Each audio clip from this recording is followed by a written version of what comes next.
The vultures wheeled overhead, their shadows slicing through the pale dawn of Oak Valley, New Mexico, in the summer of 1880. Silas the Silent Thorn spotted them from a quarter-mile out, black specks spiraling against the scorched sky, riding thermals that quivered in the relentless heat. Their patient dance was a grim herald, one Silas knew too well. 3 years prior, those same carrion birds had guided him to a scene that still haunted his nights: a massacre in the Chihuahuan desert, where his cavalry unit had raised a Cheyenne camp under false orders. The faces of the fallen, men, women, and children, lingered in his mind, their eyes accusing him in dreams. That day, he'd sworn to never again raise a hand against the innocent, trading his saber for solitude in a weathered cabin on the edge of Oak Valley. The memory struck him like a fist to the chest as he urged his gray mare, Dust, toward the ancient oak grove at the valley's heart. Through the heat's shimmer, a shape emerged, twisting in the dawn light, a figure dangling from the tallest oak, arms stretched taut above her head, long black hair falling like a mourner's veil across her face. She was alive, her faint struggles stirring the still air. A crude wooden sign was nailed to the gnarled trunk below her, its message scrawled in blood that had dried to a rusty brown. "The white man makes the rules." Dust snorted, her ears flicking back, nostrils flaring at the scent of blood and fear. The girl, barely more than a child, no older than 18, hung from coarse rope that bit into her wrists, red rivulets staining the bark beneath her. Her buckskin dress was torn, her shoulder gashed deep, the blood soaking into the earth like an offering. Silas's breath caught, his calloused hands tightening on the reins. The sight was a mirror to his past sins, a brutal echo of the lives he'd failed to save. His jaw clenched, and a familiar anger simmered in his chest, not at the girl, but at the cruelty that had strung her up like a trophy. Hey, if you're hooked on cowboy love stories with a twist of redemption, drop a 1 in the comments for Wild West love mysteries. Her breath came in shallow gasps, sending tiny puffs of dust swirling from her cracked lips. When she heard his approach, her eyes opened dark, intelligent, filled with pain but not defeat. The look she gave him held a terrible knowledge. She knew what white men did to Cheyenne. Women knew that rescue might be a crueler fate than death. But in those eyes, Silas saw the faces of the fallen from his cavalry days, Cheyenne women, their defiance unbroken even as his unit burned their homes. The boot prints around the tree told their own story. Multiple riders, some tracks heading back toward Oak Valley's dusty streets. Others circled, as if the perpetrators had lingered to savor their handiwork. Fresh tracks, maybe hours old. They could still be watching from the jagged rocks above. As he cut the ropes, her voice came a broken whisper in Cheyenne, raw and fleeting. Her strength gave out before the words could form, and she collapsed into his arms like a wounded bird, unconscious but breathing. Behind them, carried on the desert wind, came the distant thunder of hoofbeats. The hunters were already coming. Oak Valley had never been kind, but 3 years of Cheyenne troubles had turned it into something resembling hell. The frontier town crouched in the desert, like a wounded animal, all boarded windows and suspicious glances, where a man's worth was measured by his willingness to kill the right enemies and hate the right people. Silas Thorn had failed both tests. It started when he'd refused to join the first posse after the Cheyenne raids began. Cattle stolen from ranches, supply wagons ambushed on mountain trails, settlers found dead in their burned cabins. Most of Oak Valley had answered Mayor Caldwell's call to righteous warfare with fervor, forming volunteer companies to hunt Cheyenne with the zeal of men chasing demons. But Silas had seen enough killing in his cavalry days, had learned too much about how truth became the first casualty of righteous fury. The Cheyenne massacre he'd witnessed 3 years ago had taught him that lesson in blood, that not every enemy was what they seemed, that sometimes the real monsters wore familiar faces. "Mr. Thorn," Deputy Amos had said after the third posse rode out without him, "folks are starting to wonder whose side you're on." "The side of not shooting folks without proof they've done wrong," Silas had replied, his voice steady as iron. "Cheyenne don't need to do wrong, they just need to be Cheyenne."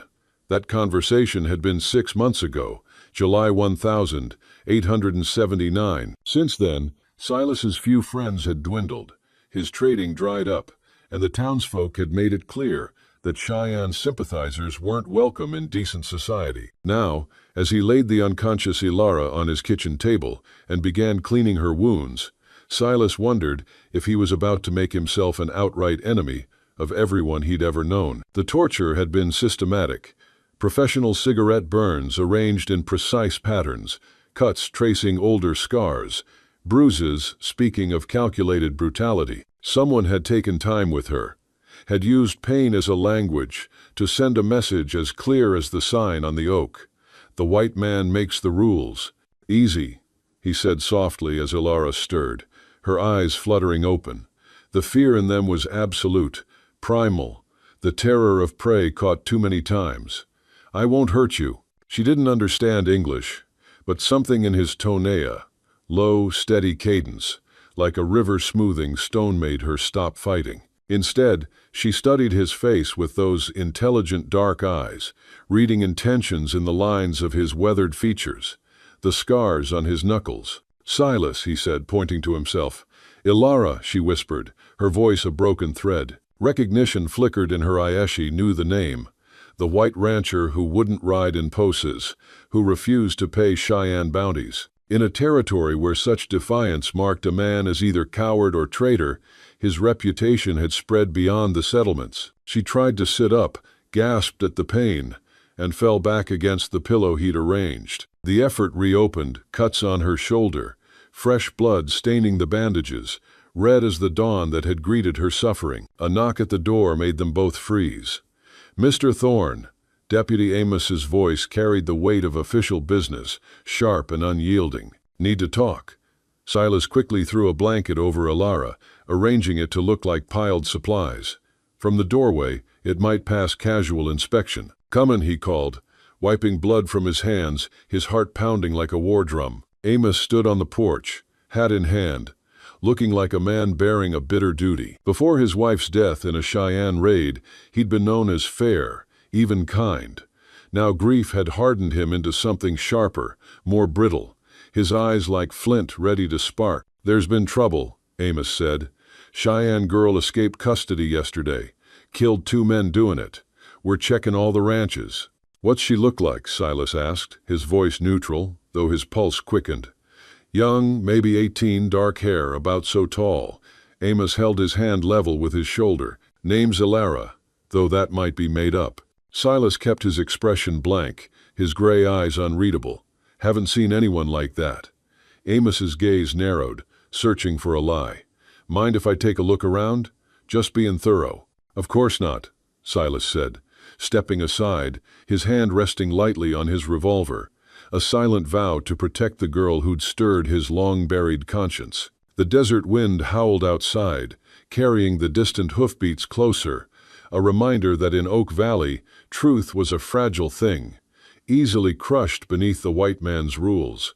They moved through the cabin, Deputy Amos's eyes cataloging details: the basin of bloody water, the medical supplies scattered on the scarred oak table, the blanket bundle that might hold provisions or conceal something far more dangerous. "Been slaughtering chickens?" Amos asked, his voice sharp, like a blade testing for weakness. "Rabbit for dinner," Silas replied, gesturing toward the blanket, his tone steady as the desert stone. "Meat's wrapped up there." His gray eyes held Amos's, unyielding, a silent challenge wrapped in calm. For a heartbeat, Amos's hand drifted toward his revolver, the air thick with unspoken accusations. Then he shook his head, his flinty gaze softening, just a fraction. "I believe you, Thorne," he said, though his voice carried a weight of doubt. "But this Cheyenne girl, she's different, dangerous." "How so?" Silas asked, his voice low, steady, like a river smoothing over jagged rocks. "I saw what she did to those men," Amos said, his voice trembling with a horror that seemed to age him. "Cut 'em up while they were still breathing, took pieces as trophies. That ain't human behavior." The words hung heavy, like smoke in the still air of the cabin, a grim echo of Oak Valley's fear. After Amos left, his boots crunching on the dusty path back to town, Silas returned to find Ilara watching him with those knowing eyes, dark and intelligent, like a hawk sizing up its perch. The firelight danced across her face, highlighting the bruises that still bloomed purple beneath her skin, the cuts that traced older scars. "You didn't tell him," she said in careful English, her voice raw but clear, a surprise that caught Silas off guard. "You speak English," he said, his brow furrowing, his hands still stained with her blood from tending her wounds. "Some," she replied, her lips twitching in a faint, pained smile. "My grandfather taught me." She struggled to sit up, her breath hitching as pain lanced through her shoulder, but her eyes never left his, searching for the lie beneath his weathered exterior. "Why didn't you tell?" It was the question Silas had been wrestling with since cutting her down from that oak on the 7th of July, 1880, in the brutal dawn of Oak Valley. "Because I don't think you killed those men," he said, his voice rough with truth, like sand grinding against stone. "Torture like what was done to you takes hours. You couldn't have killed anyone and then strung yourself up for someone to find. For mate." Ilara studied him, her gaze measuring his sincerity against a lifetime of broken promises and betrayed trust. The fire crackled, its warmth a fragile comfort in the desert night, casting their shadows as one against the cabin's walls. "The deputy believes I did it," she said, her voice low, bitter, like a wound reopening.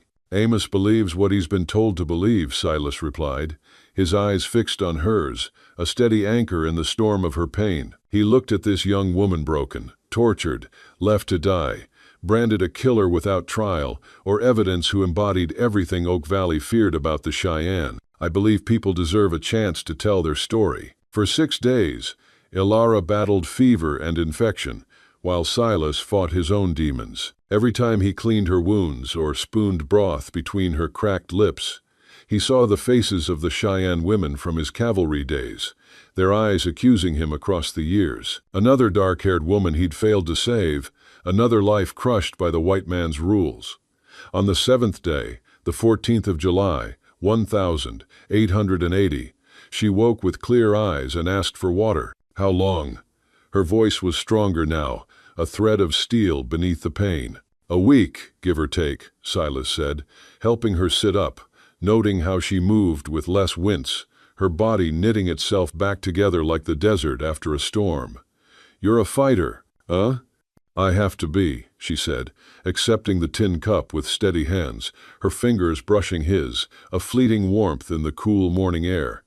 "Tell me about the men who died." Silas had spent the week gathering whispers from Oak Valley's saloon and market, piecing together the official story and its jagged edges. "According to the reports, you were being moved from the reservation to Santa Fe for trial," he said, his voice low, careful, like a man stepping through a minefield. "Wagon got hit outside town. 2 guards killed. You escaped into the desert." "That's a lie," Ilara said, setting down the cup, her hands trembling not from weakness, but from the effort of reliving trauma.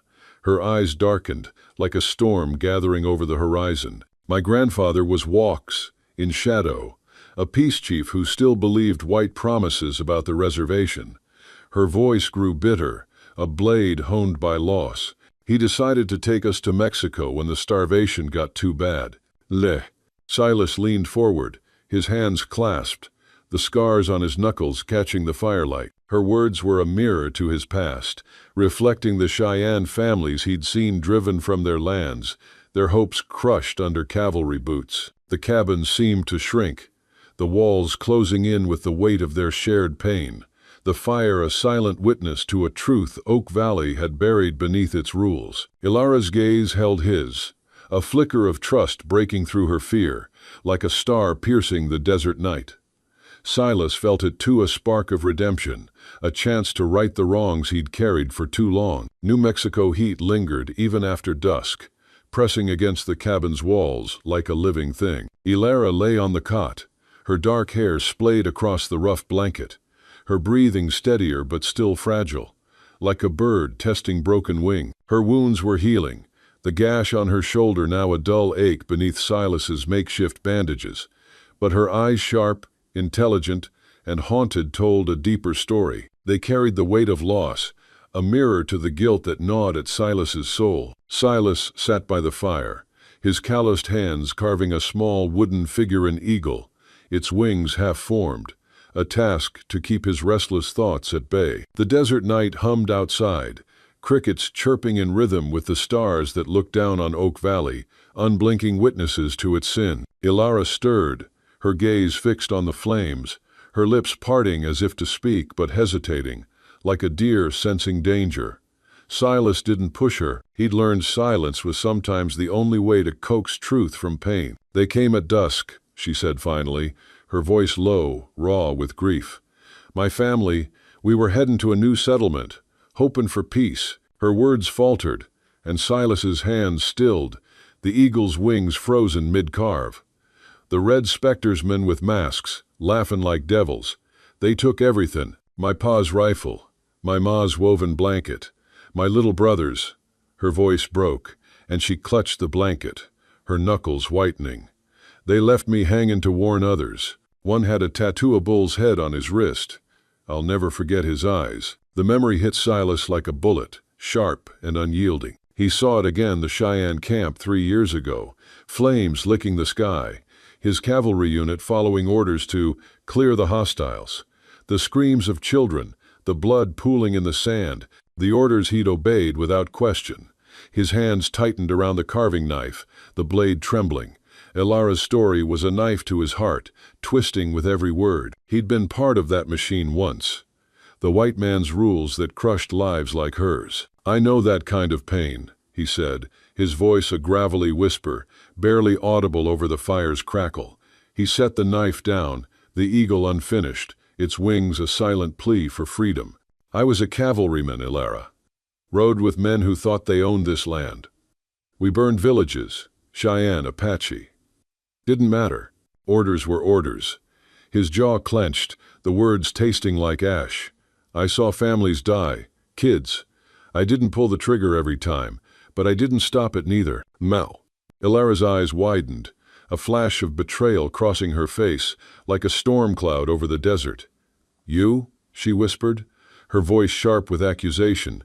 "You were one of them?" Her body tensed, as if ready to bolt, but the cot held her, her wounds a cruel tether. The firelight painted her face in gold and shadow, her dark eyes blazing with a mix of rage and hurt, like a wounded animal cornered by its own trust. "I was," Silas admitted, his gaze fixed on the flames, unable to meet hers. "I ain't proud of it.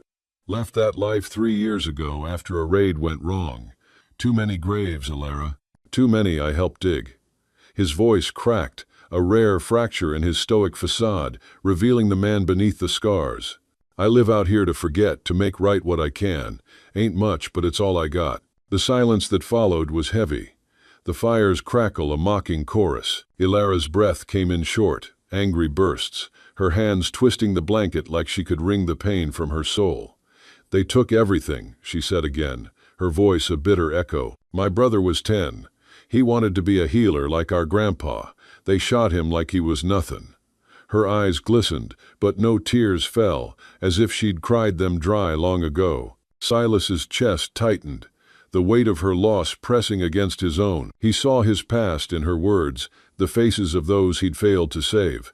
The desert outside seemed to listen, its vast emptiness a mirror to their shared scars. "I can't undo what's done," he said, his voice low, steady, like a river carving through stone. "But I can keep you safe.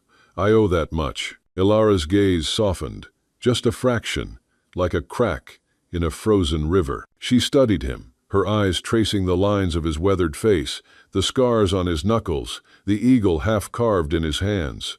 "Why should I trust you?" she asked, her voice a challenge, but softer now, searching for truth. "Because I ain't them," Silas said, his gray eyes meeting hers at last. "Not anymore.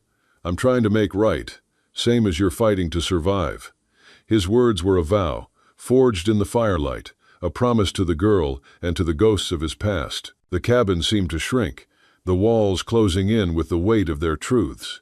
Ilara's shoulders relaxed, her hands loosening on the blanket. "My grandpa said family ain't just blood," she murmured, her voice barely above a whisper. "It's who stands with you when the world's against you." Her eyes held his, a flicker of hope amidst the pain. like a star breaking through a storm. Silas nodded, the eagle in his hands catching the fire's glow, its wings a symbol of freedom yet to come. "Then let me stand with you," he said, his voice firm, a bridge between their wounds. "For your family, for mine." The fire crackled, its warmth a fragile comfort in the desert night. Ilara's gaze lingered on him, her hatred dulling into something new, not forgiveness, not yet, but a tentative trust, like a seed taking root in barren soil. Silas felt it too, a spark of redemption, a chance to heal the wounds he'd carried too long. The stars outside looked down on something different, a bond forming in the shadows of Oak Valley, where pain and hope entwined like the roots of the ancient oak. The sun hung high over Oak Valley, New Mexico, on the 7th of July, 1880, its relentless glare turning the dusty streets of the town into a furnace. Silas Thorne guided his gray mare, Dust, through the heart of the settlement.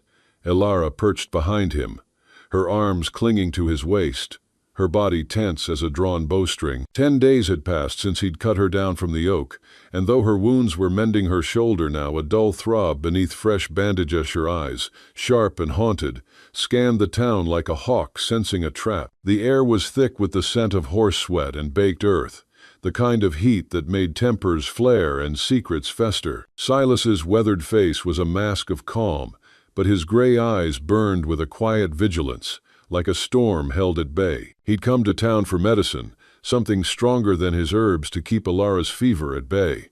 But Oak Valley was no sanctuary. The townsfolk's stares cut like knives, whispers of savage and traitor slithering through the crowd as they passed the saloon, its bat-winged doors creaking like a warning. Ilara's buckskin dress, torn and bloodstained, marked her as an outsider, and Silas's presence beside her branded him a fool or worse. The memory of his cavalry days clawed at him, unbidden a raid in '77, when he'd stood by as his unit drove Cheyenne families from their homes, their cries echoing in the desert night. He'd been a cog in the white man's machine, enforcing rules that crushed lives like Ilara's. The guilt was a physical weight, pressing against his chest as he tethered Dust outside the apothecary. He glanced at Ilara, her dark hair falling like a veil across her face, her eyes fierce but fragile, like a flame flickering in a gale. "Stay close," he murmured, his voice low, steady, like a river carving through stone. Ilara nodded, her gaze darting to the crowd, her hands clenched into fists. She was no stranger to hatred, but the weight of so many eyes made her shoulders hunch, as if bracing for a blow. Silas felt it too, the town's judgment like a noose tightening around them both. Inside the apothecary, the air was heavy with the scent of laudanum and dried herbs. The clerk, a wiry man with a pinched face, eyed Ilara with disdain, his lips curling like a snake's. Before Silas could speak, a shadow loomed in the doorway, a burly man, one eye scarred shut, his red bandana marking him as one of the Red Specters. "Well, ain't this a sight?" he drawled, his voice dripping with menace. Silas Thorne, playin' nursemaid to a savage. His good eye raked over Ilara, lingering on her wounds, and a cruel smile spread across his face. "She's the one from the oak, ain't she? Shoulda let her swing." Ilara stiffened, her breath catching, her eyes flashing with the same primal fire Silas had seen that first dawn. Her hand twitched toward the knife at her belt, but Silas's arm shot out, a silent barrier. "Walk away, One Eye," he said, his voice cold as iron, each word a warning. The man laughed, stepping closer, his hand brushing the revolver at his hip. "Or what, Silent? You gonna play hero for a squaw?" The air crackled with tension, the apothecary's shelves looming like silent witnesses. Silas's hand moved faster than thought, his fist connecting with One Eye's jaw in a single bone-jarring strike. The man crumpled to the floor, blood trickling from his lip, the room falling silent as a grave. The clerk gasped, and the crowd outside froze, their whispers dying like a fire snuffed out. Ilara's eyes widened, a mix of shock and gratitude flickering across her face, like sunlight breaking through a storm. "Get the medicine," Silas told the clerk, his voice steady, unyielding. "Now." The man scrambled to comply, shoving bottles into a sack. Silas turned to Ilara, his gaze softening, a silent promise in his gray eyes. "You're with me, Ain't nobody touching you. Liz. Ilara's breath hitched, her fingers loosening on her knife. For a moment, her hatred for the world that had taken her family wavered, replaced by a flicker of trust, fragile as a desert bloom. She nodded, her voice barely a whisper. Why'd you do that? Risk your neck for me? Silas didn't answer right away, his eyes fixed on the street outside, where the crowd parted like a river around a stone. The memory of that Cheyenne camp burned in his mind, the screams of the innocent, the orders he'd followed blindly. Because I've seen what happens when good men do nothing, he said finally, his voice rough with truth, and I ain't that man no more. The square outside buzzed with tension as they stepped into the sunlight. Market stalls lined the dusty street, their weresacks of flour, bolts of calicoignord, as eyes followed Silas and Ilara. At the center, Market Caldwell stood, his tailored coat and polished boots a stark contrast to the town's grit. His smile was all teeth, like a coyote sizing up prey, but his eyes were cold, calculating. Mr. Thorne, he called, his voice smooth as snake oil. A word, if you please, about your guest. Silas's jaw tightened, his hand resting on his revolver. She ain't your concern, Caldwell, he said, his tone flat, a challenge wrapped in calm. Ilara stood closer, her shoulder brushing his, her presence a quiet strength. Caldwell's gaze flicked to her, his smile faltering, like a crack in a dam. The town's safety is my concern, he said, his voice sharp now. Hand her over for questioning. We'll handle it proper. Proper? Silas's voice was a low growl laced with scorn. Like that sign on the oak? The white man makes the rules? I ain't playing your game. He stepped forward, his shadow falling over Caldwell, a silent vow to protect what he'd sworn to save. The crowd held its breath, the air thick with the promise of violence. Ilara's hand grazed Silas's arm, a fleeting touch, but enough to ground him. Her eyes, once filled with hate, now held something new, a spark of belief, like a star piercing the night. You don't have to fight for me, she whispered, her voice steady despite the fear. Silas met her gaze, his own reflecting a shared resolve. I'm fightin' for what's right, he said, his words a bridge between their scars. For you, for them we lost.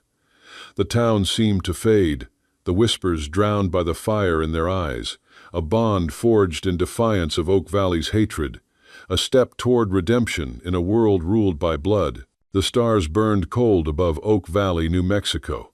On the night of the 10th of July, 1880, their light faint against the inky sprawl of the desert sky. Inside Silas Thorne's cabin, the fire's glow flickered like a heartbeat, casting long shadows across the weathered logs. Ilara sat by the hearth, her dark hair catching the light like a raven's wing, her hands steady now, though her eyes sharp and haunted, still held the weight of her family's blood. Silas leaned against the table, his calloused fingers tracing the half-carved eagle, its wings, a silent prayer for freedom. The air was heavy with the scent of pine smoke and unspoken plans, the kind that could shift the fate of a town. Silas's clash with One Eye 3 days ago had rippled through Oak Valley like a stone in a still pond.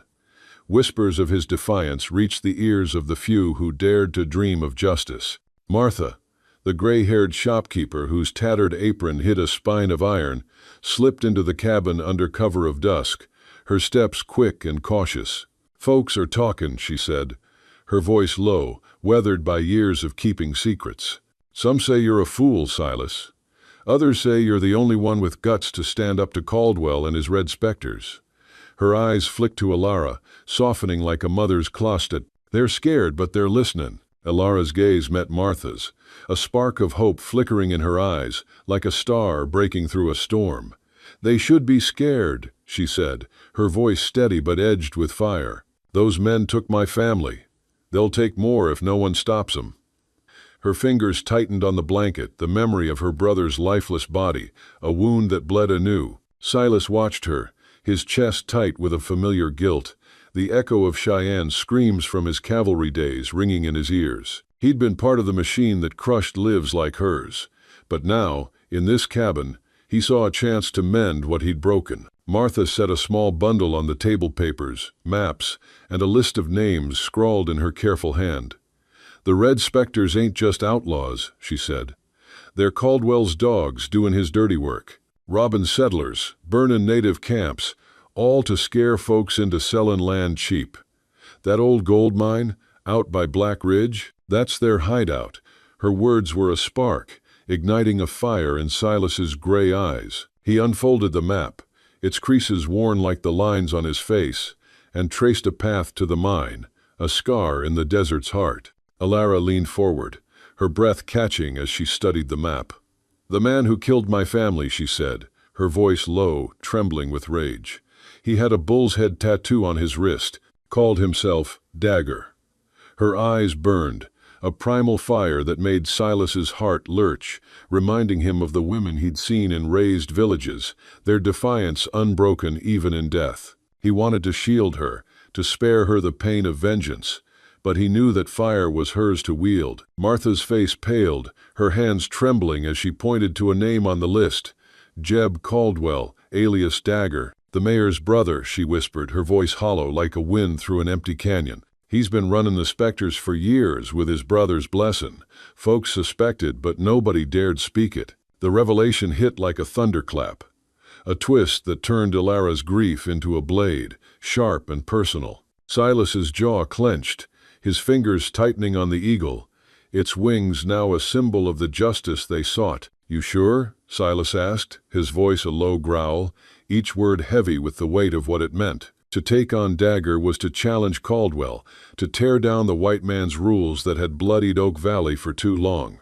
Martha nodded, her eyes fierce despite her age. "I've seen him, Silas. That tattoo, that laugh, it's him." Alara's breath hitched, her hands shaking as she traced the name on the paper, as if touching it could summon her family's killer. "He's why I'm still here," she said, her voice a mix of pain and resolve, like a river cutting through stone. "For my pa, my ma, my brother, I'll make him pay." Her words were a vow, echoing Silas's own silent promise to atone for his past. Silas met her gaze, his gray eyes reflecting her fire, a shared purpose forging a bond stronger than words. "We'll make him pay," he said, his voice steady, a vow carved in the ashes of his guilt. "But not alone. We need more than just us." He turned to Martha, his mind racing like a Mustang across the open plain. "Who else'll stand with us?" Martha named 3 others: a blacksmith, named Amos, whose son had been beaten by the Spectres; Clara, a saloon girl who'd overheard their plans; and Old Man Tate, a prospector who'd lost his claim to Caldwell's schemes. "They're scared," she said, "but they're tired of living under Caldwell's boot." "Your stand in town woke something in 'em, Silas." Her words were a spark, kindling a hope that Oak Valley could be more than a graveyard of dreams. The cabin's walls seemed to pulse with their resolve, the firelight casting their shadows as one, like warriors before a battle. Silas spread the map wider, his fingers circling Black Ridge. "We hit the mine at night," he said, his voice low, strategic, like a general from his cavalry days. "Take him by surprise, pin Dagger and his men, get proof of Caldwell's hand in this. Then we call in the federal marshal."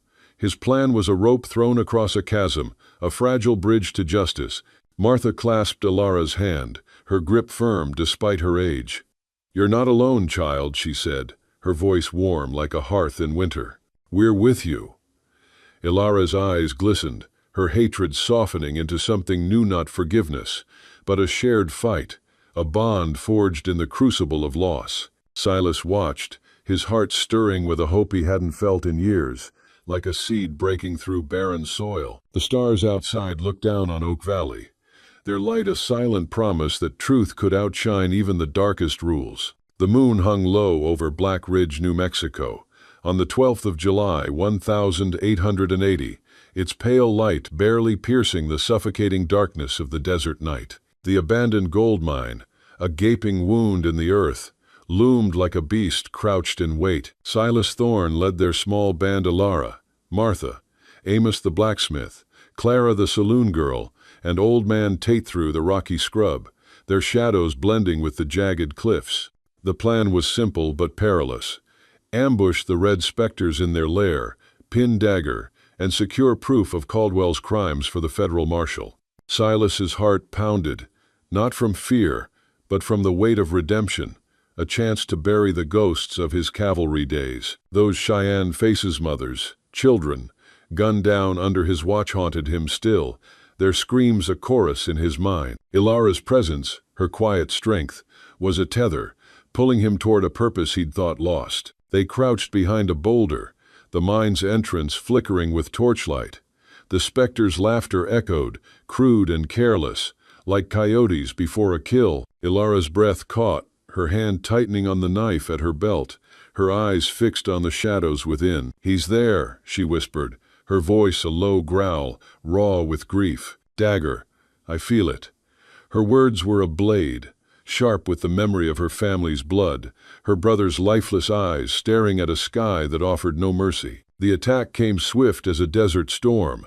Silas fired first, his bullet shattering a lantern, plunging the mine's mouth into chaos. Amos and Tate charged, their hammers and rifles a thunderous rebuke to the specter's reign. Clara darted through the fray, her nimble fingers snatching papers from a cradlejars linking Caldwell to the raids. Martha, her gray hair gleaming in the moonlight, stood guard, her shotgun, a silent promise of defiance. The specters fought back, their bullets spitting sparks, but Silas moved like a shadow, his cavalry training honed to deadly precision. Ilara slipped through the chaos, her knife glinting like a fang. She found Dagger at the mine's heart, his bull's head tattoo stark against his wrist, his laugh a cruel echo of her nightmares.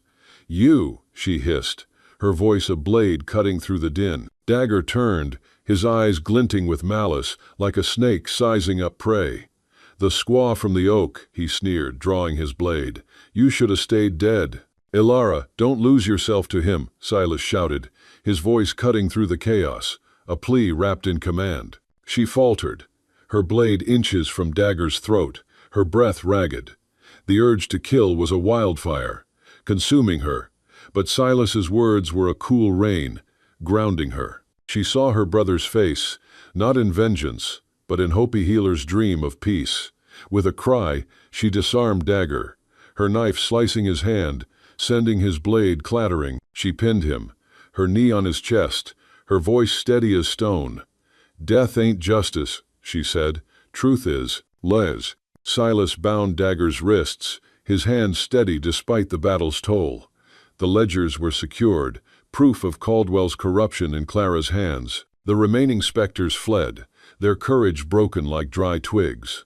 Silas and Ilara dragged Dagger to the mine's entrance, where the federal marshal summoned by Silas's earlier message waited with his deputies. Caldwell, summoned to the scene, arrived too late, his polished facade crumbling as the marshal clapped irons on him and his brother. The town's rules, written in blood, shattered under the weight of truth.